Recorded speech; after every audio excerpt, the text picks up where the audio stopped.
Hi, Shep Hyken here, customer service and experience expert. And today I'm going to talk about how to refer to fellow employees and customers.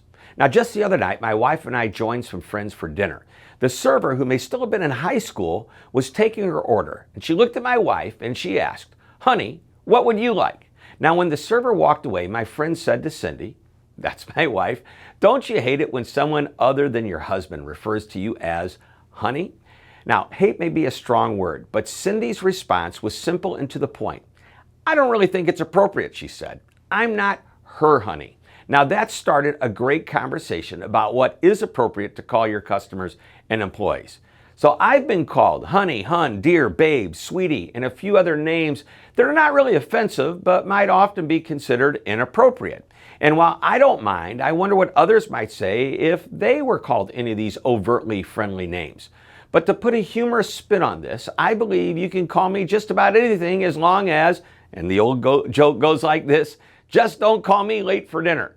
So I Googled, is it bad to call someone honey or sweetie? And there are plenty of answers. And the gist of it is that outside of a personal relationship, it's wrong.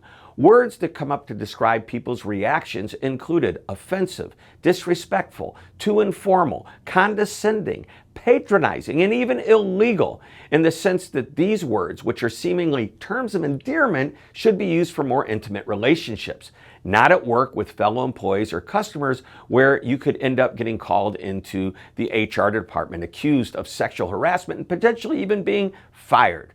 We are in an era where politically correctness has achieved new levels. When we talk to and about others, it's important to pay attention to our words. Some people may be more tolerant of these seemingly terms of endearment than others might be, but at work we must learn that even if the use of this type of language is not meant to harm, it's safer to just simply avoid it. And by the way, this concern for what we call fellow employees and customers goes beyond the words covered in this video. We must understand what is appropriate and what is not. So, how do we stop it?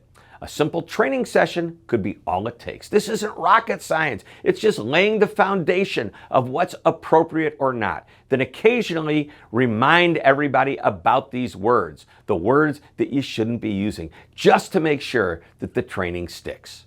Well, I hope you enjoyed this short lesson. Thank you very much for tuning in. This is Shep Hyken, reminding you to always be amazing.